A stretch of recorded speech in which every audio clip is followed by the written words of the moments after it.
नमस्कार दोस्तों, मैं दिलीप कुमार। दोस्तों, टीआरई 4 के विज्ञापन को लेकर लगातार झूठ पर झूठ बोला गया और शिक्षा विभाग बीपीएससी के द्वारा लाखों अभ्यर्थियों को 13 लाख से अधिक शिक्षक अभ्यर्थियों को गुमराह किया गया। उनके कैरियर के साथ, उनके भविष्य के साथ, उनके जिंदगी के साथ खिलवाड़ किया जा रहा है लगातार। बीपीएससी के परीक्षा नियंत्रक महोदय ने कहा था, खुद पॉडकास्ट में उन्होंने कहा था, सबके पास वो वीडियो है कि 25-26 अप्रैल से टीआरई 4 का फॉर्म भराना शुरू हो जाएगा, 19-20 अप्रैल को विज्ञापन आ जाएगा। लेकिन आज 7 मई है, अभी तक विज्ञापन नहीं आया है। और इससे पूर्व भी बीपीएससी ने फरवरी में नोटिस जारी करके कहा था कि अधियाचना मिल गई, जल्द विज्ञापन जारी होगा। और उससे भी पूर्व 24 अगस्त 2024 को ही परीक्षा की तिथि थी टीआरई 4 की, लेकिन आज तक विज्ञापन नहीं आया। और लगातार झूठ पर झूठ बोला गया, तारीख पे तारीख दिया गया शिक्षा विभाग और बीपीएससी के द्वारा। अब जब तक पूरा पटना आप जाम नहीं कीजिएगा, जब तक पूरा पटना नहीं भरिएगा स्टूडेंट से, तब तक सरकार नहीं सुनने वाली है। क्योंकि चुनाव समाप्त हो चुका है। चुनाव के बाद जो मुख्यमंत्री बने थे वो भी पद छोड़ चुके हैं, नए मुख्यमंत्री बन गए, लेकिन विज्ञापन नहीं आया। इसलिए अब भीड़ दिखानी पड़ेगी। आप जितने भी अभ्यर्थी हैं, चाहे छात्र हो या छात्राएं हो, अगर आप चाहते हैं टीआरई 4 का विज्ञापन आए तो आपको आंदोलन में आना पड़ेगा। अगर सोचिएगा कि घर बैठे रहे, लॉज में, लाइब्रेरी में, हॉस्टल में बैठे रहे, कोचिंग में बैठे रहे, तो विज्ञापन नहीं आएगा। इसलिए 8 मई यानी कि कल शुक्रवार 8 मई को सुबह 10 से 10:30 के बीच आप सभी पटना कॉलेज पहुंचिए। कल यानी 8 मई को सुबह 10 बजे, शुक्रवार को सुबह 10 बजे पटना कॉलेज से महाआंदोलन शुरू होने जा रहा है। आप सभी जितने भी छात्र छात्राएं हैं जो चाहते हैं कि टीआरई 4 का विज्ञापन आए, तो 10 से 10:30 के बीच आप पटना कॉलेज जरूर पहुंचिए। चाहे आप कहीं भी हो, बिहार के किसी भी जिले में हो या बिहार से बाहर ही क्यों ना हो, या पटना में भी जो मौजूद है छात्र छात्राएं, आप सबसे हम आग्रह कर रहे हैं, अपील कर रहे हैं कि आप अपने विज्ञापन के लिए, टीआरई 4 के विज्ञापन के लिए कल 8 मई को सुबह 10 से 10:30 के बीच पटना कॉलेज पहुंचिए।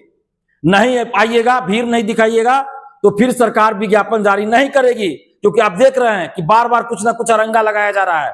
पहले कुछ कहा गया कि इस चीज के लिए हम राय ले रहे हैं शिक्षा विभाग से, वो सब बहानाबाजी था, समय पास किया जा रहा था। और अब पीटी के बाद मेंस की चर्चा चल रही है। हालांकि अभी तक आधिकारिक घोषणा नहीं हुई है, लेकिन अखबारों में जो खबर छपी, विभिन्न मीडिया चैनलों में, टीवी चैनलों में जो चली खबर, उसके आधार पे ये बात तो हो रही है कि पीटी के बाद मेंस की बात हो रही है। तो फिर पीटी के बाद मेंस का क्या मतलब कि बहाली को 3 साल 4 साल लटका दिया जाएगा। कैबिनेट से पारित कराने के नाम पे 3 महीना खेल दिया जाएगा कि कैबिनेट से ये नियम पारित होगा, उसके नाम पे 3 महीना पार।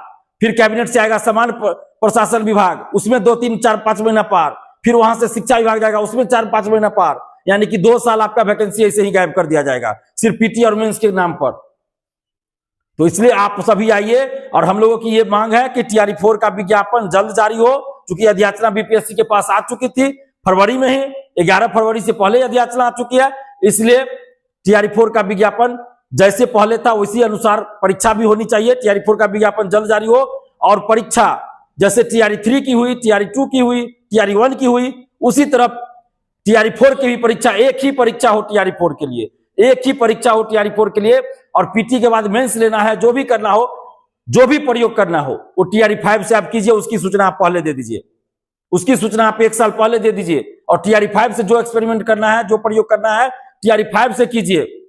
और टीआरई 4 के लिए सिर्फ एक परीक्षा हो, कहने के लिए सिर्फ एक परीक्षा है, लेकिन इससे पहले बहुत परीक्षाएं लोग दे चुके हैं। BEd entrance test, DElEd entrance test, तब उसके बाद बीएड और डीएलएड में एडमिशन होता है। सीटेट पास करके, एसटीईटी पास करके आए हैं, डीएलएड पास करके, बीएड पास करके, इधर सीटेट पास करके, सीटेट पास करके और एसटीईटी पास करके आए हैं। तो कई परीक्षाएं लोग ऑलरेडी पहले दे चुके हैं। लेकिन फिर भी अगर सरकार को, आयोग को पीटी के बाद मेंस लेने की बात कर रहे हैं, तो टीआरई 4 में ये प्रयोग नहीं चलेगा। आपको जो करना है उसकी सूचना 1 साल पहले दीजिए, और टीआरई 5 से उसको देखा जाएगा। अभ्यर्थियों से राय लीजिए और टीआरई 5 से प्रयोग कीजिए। टीआरई 4 में पूर्व से जो चली आ रही प्रक्रिया, परीक्षा प्रक्रिया, परीक्षा पैटर्न, उसी आधार पर आप परीक्षा करवाइए। और टीआरई 4 का विज्ञापन आप जल्द जारी कीजिए। इसी मांग को लेकर हम लोग 8 मई यानी कल शुक्रवार को सुबह 10 बजे पटना कॉलेज से महाआंदोलन हो रहा है।